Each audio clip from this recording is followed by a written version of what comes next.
Muito bem, hora de oração, o tempo oportuno de nós continuarmos a nossa saúde espiritual. Isso mesmo, saúde espiritual, oração, jejum e sermos ministrados na palavra. Estava até refletindo sobre isso esses dias, todas as coisas que nos ajudam espiritualmente, né? Conselhos, comunhão, estarmos na presença do Senhor, buscarmos as escrituras, tudo, mas sem dúvida nenhuma, o que mais sempre e desde sempre me ajudou foi dobrar os joelhos, pegar uma pequena porção da palavra, uma porção da palavra que esteja no coração, algo que eu esteja estudando e orar. Sempre e tão somente sempre. O que mais me ajudou foi orar, apresentar a Deus as minhas causas, clamar, buscar ao Senhor, e isso compartilhando uma porção da palavra.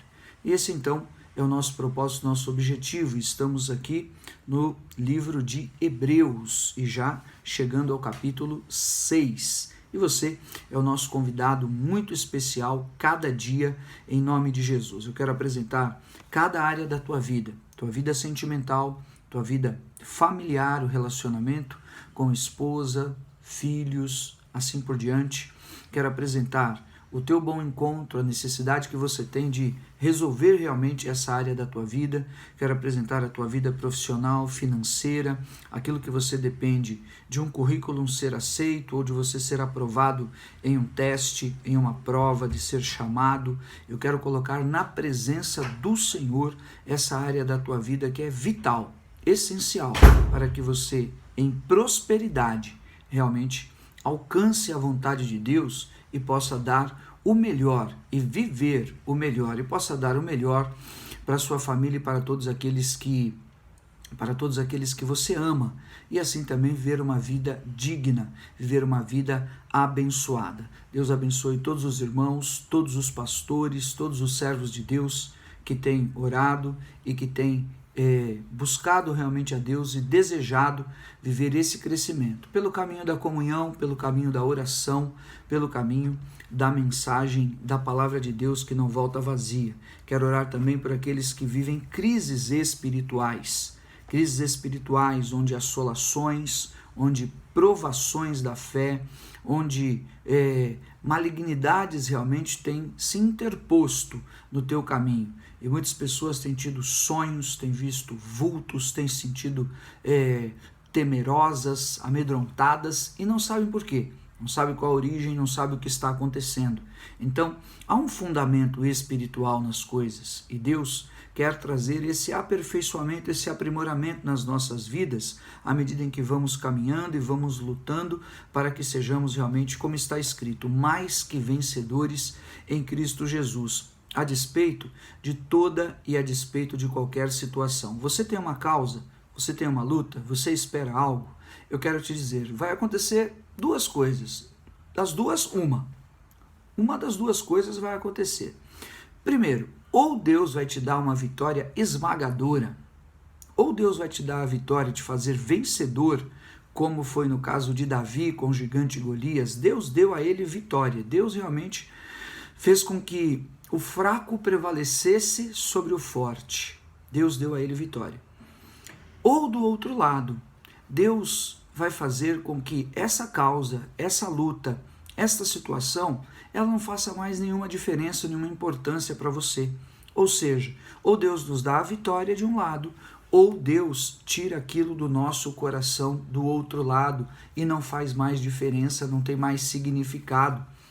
Das duas formas, você passa a ser aprovado e passa a ter a certeza de que o Senhor está com você em nome de Jesus. Ou Deus vai nos dar a vitória, ou Deus vai tirar do nosso caminho, vai tirar do nosso coração, para que não fiquemos presos a nenhum desgaste em nome de Jesus. Vamos lá então, hora de oração e hora de estudarmos um pouco da palavra de Deus, e hoje um tema muito controverso e muito polêmico, que sempre foi quando se fala de Hebreus no capítulo 6. Eu quero falar sobre os perigos espirituais. Você concorda comigo?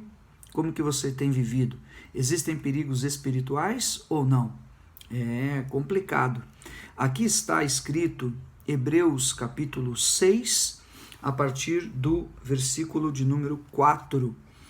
É impossível, pois, que aqueles que uma vez foram iluminados e provaram o dom celestial e se tornaram participantes do Espírito Santo e provaram a boa palavra de Deus e os poderes do mundo vindouro e caíram, sim, é impossível outra vez renová-los para arrependimento, visto que, de novo, estão crucificando para si mesmos o Filho de Deus e expondo-o à ignomínia, porque a terra que absorve a chuva que frequentemente cai sobre ela e produz erva útil para aqueles por quem é também cultivada, recebe bênção da parte de Deus, mas se produz espinhos e abrolhos, é rejeitada e perto está da maldição, e o seu fim é ser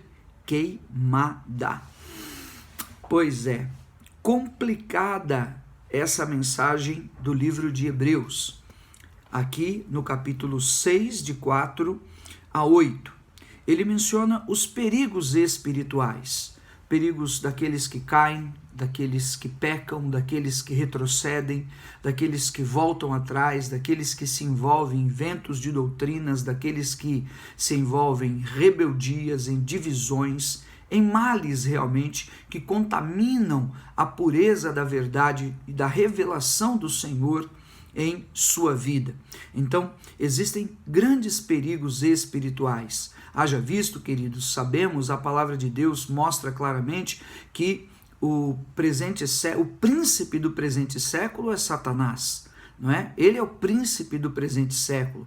Haja visto que a palavra de João, no capítulo 8, fala que Satanás é o pai da mentira e que o leão está ao derredor, 1 Pedro 5,8, buscando quem ele possa dragar, e o inimigo está lançando as suas setas, e muitas pessoas, inadvertidamente ou pelo desespero da sua alma, pela loucura do seu coração, em momentos controversos dos seus sentimentos, acabam misturando todas as coisas e se perdem realmente da verdade, do caminho, da vida e da luz de Cristo.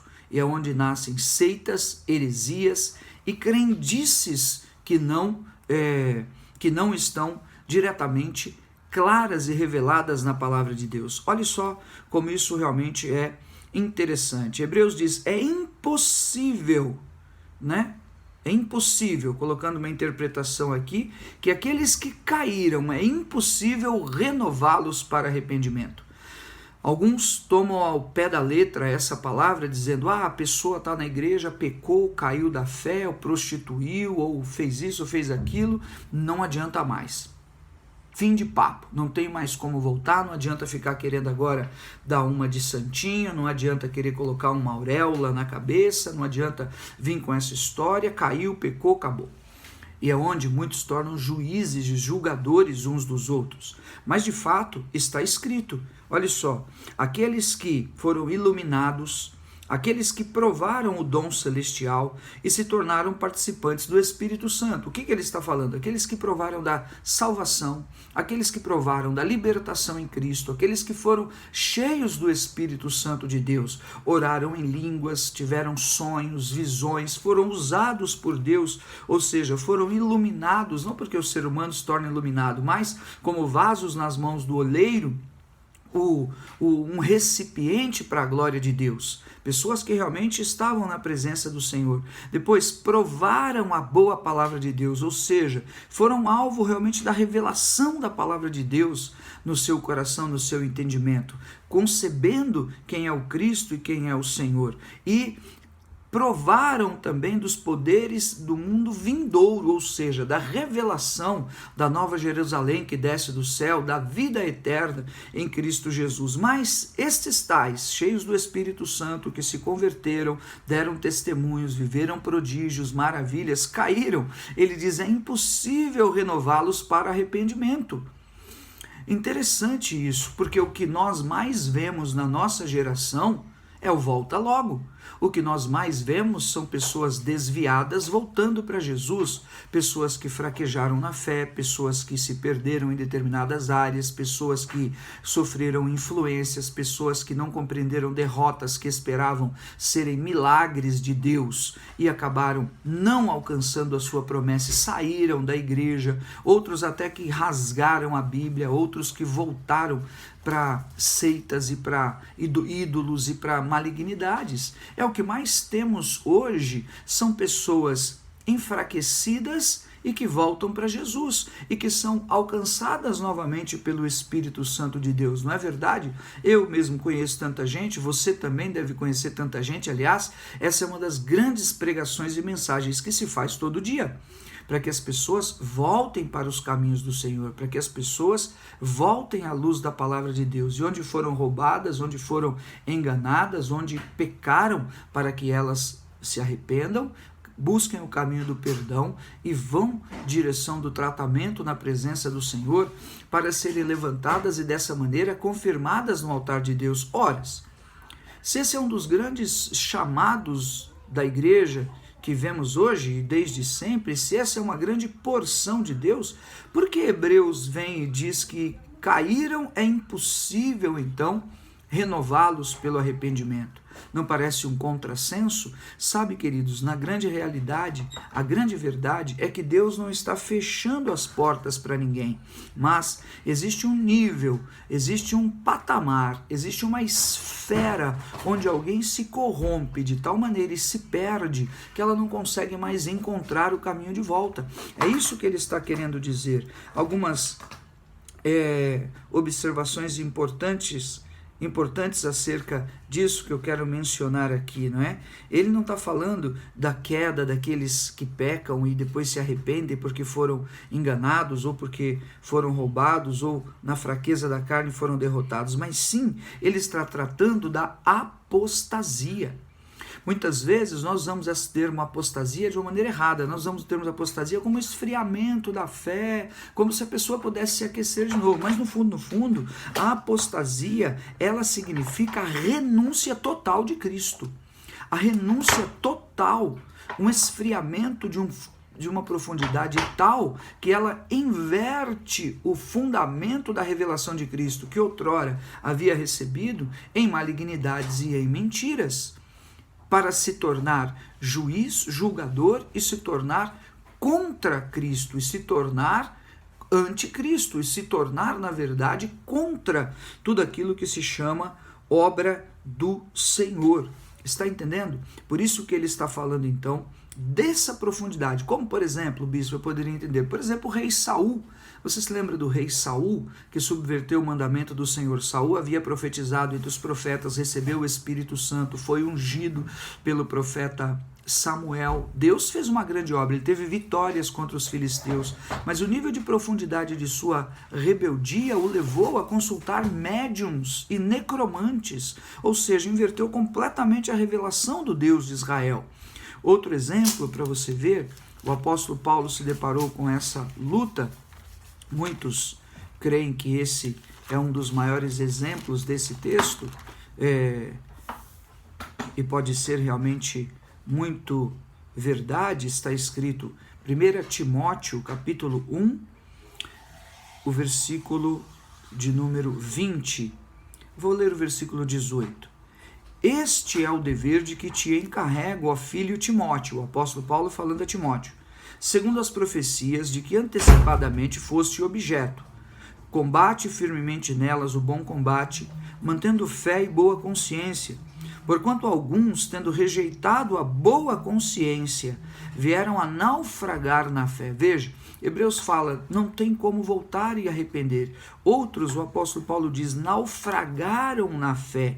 E dentre esses se contam Himeneu e Alexandre. Veja, Himeneu e Alexandre eram homens, discípulos, pessoas, receberam revelação, caminharam com o apóstolo Paulo, os quais entreguei a Satanás para serem castigados a fim de não mais blasfemarem. E muitos entendem que estes homens estão enquadrados nesta palavra de Hebreus 4 e versículo 6, aqueles que caíram, naufragaram da fé, nesse nível e nessa envergadura de retrocesso realmente a subverterem os princípios, os fundamentos da fé e da restauração e da ressurreição de Cristo. Esses, Emineu e Fileto, mais adiante aqui, depois 2 Timóteo, capítulo 2, olha só o que eles vêm então asseveradamente a dizer, que naufragaram da fé. Diz assim: estes se desviaram da verdade, asseverando que a ressurreição já se realizou, e estão pervertendo a fé a muitos. Versículo 17. Além disso, a linguagem deles corrói como câncer, entre os quais se incluem Emineu e Fileto, e lá no outro texto que eu falei, o complemento então aqui, 2 Timóteo 2, 17 e 18. Corroem como câncer a fé, desestimulam os demais, pregam falsas doutrinas e levam muitos a serem enredados nestes enganos malignos. Então, esse nível de apostasia, que é a renúncia da fé em Cristo, ok? Não somente um esfriamento espiritual daquele que está desanimado e daquele que sofreu um grande abalo por uma fatalidade da vida, não. Então, muito importante é essa mensagem.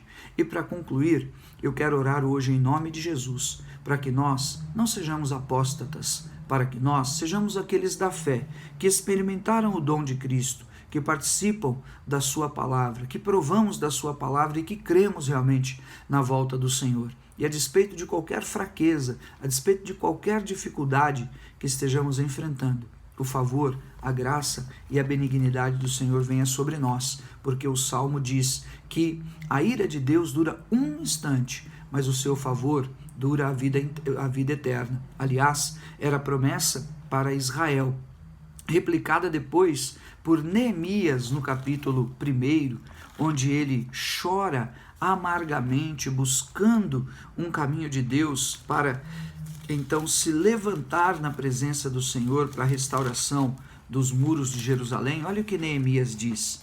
Aqui, Neemias capítulo 1 e versículo de número 8. Lembra-te, Senhor, da palavra que ordenaste a Moisés teu servo, dizendo: se transgredirdes, eu vos espalharei dentre os povos. Ou seja, se pecarem, se caírem, eu vos espalharei. Mas se vos converterdes a mim e guardardes os meus mandamentos, ou seja, se voltarem e guardarem os mandamentos e os cumprires, então, ainda que os vossos rejeitados estejam pelas extremidades do céu, de lá os ajuntarei e os trarei para o lugar que tenho escolhido para ali fazer habitar o meu nome. O que era a promessa lá de Deuteronômio no capítulo 30 que Neemias faz uso. Ou seja, o Senhor não fecha a porta para ninguém, mas cada um tem que tomar muito cuidado, porque existem degraus, existem níveis espirituais muito, muito perigosos, que às vezes não tem mais retorno. Mas, para nós orarmos, vamos olhar para o que aconteceu com o apóstolo Pedro. Se fosse assim, ao pé da letra, como está escrito aqui, caíram, é impossível renová-los. Pedro, que negou o próprio Senhor Jesus por 3 vezes, não teria mais nenhuma chance, não teria mais nenhum caminho, mas ele chorou amargamente, ele se arrependeu, e a uma obra levantou um apóstolo, não um apóstolo, mas o primeiro apóstolo, o arrimo da igreja de Atos, como nós vemos, e que eu e você hoje possamos ter claro entendimento de que estão aí os perigos espirituais, para que no corpo e na alma, nos nossos sentimentos, na nossa conduta e nos nossos pensamentos, estejamos sempre buscando a misericórdia do Senhor nas nossas vidas, para que este reflexo da obra de Deus em nós se manifeste ao nosso redor, em nome de Jesus. Pai de amor, nós nos alegramos e clamamos, em nome de Jesus, por causa da Tua palavra e da verdade grandiosa da Tua palavra. A palavra que não volta vazia, a mensagem que vem dos céus.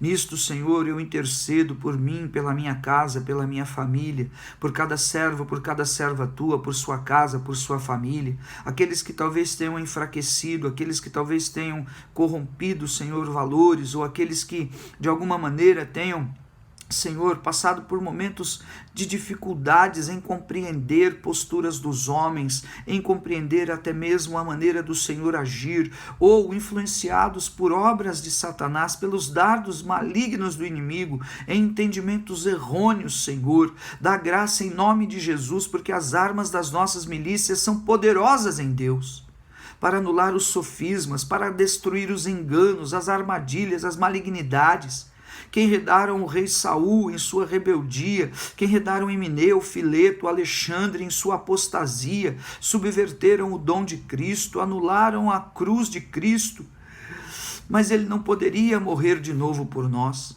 Cordeiro de Deus que tira o pecado do mundo, alcança os que se perderam, os que caíram, os que se enfraqueceram, até os que negaram, e levanta-os em nome de Jesus para a boa consciência da fé, para o arrependimento verdadeiro, genuíno, no Espírito, em nome de Jesus. E tudo aquilo que seja contrário a esta obra caia por terra. Dá graça, Senhor, porque estas palavras são valiosas e preciosas. Em nome de Jesus, as causas impossíveis. Em nome de Jesus, aquilo que se espera. Em nome de Jesus, aquilo que tem cada servo, cada serva tua ser aplicado e aguardado em ti. Aquilo, Senhor, que hoje apresentamos de sonhos e de projetos e propósitos, abençoa, te pedimos. Senhor, este segundo semestre, estes meses que se seguirão diante de nós, Senhor, nós intercedemos e clamamos. Sejam meses ungidos, sejam meses de livramentos, sejam dias de respostas, de provisão, porque há uma visão a se cumprir que o Senhor enviou e liberou a provisão que caiu sobre nós. Tu és Deus de provisão, que enviou maná dos céus em nome de Jesus para Israel e que de sempre levou provisão e suprimento à tua igreja de Atos dos Apóstolos.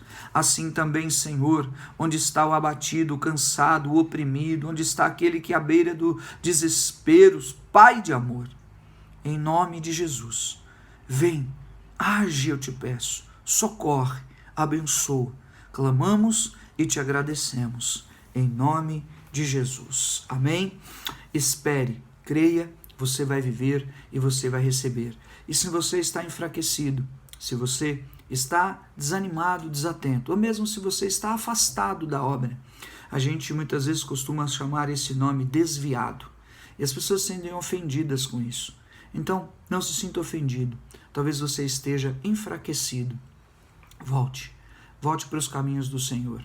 Volte para a casa de Deus. Procure uma igreja idônea que prega e ensina a palavra do Senhor. Deus vai te honrar, vai te abençoar. Um líder e uma pessoa que vai te direcionar, idôneo, que vai te direcionar e vai te guiar pelos caminhos do Senhor, em nome de Jesus. Fica com Deus.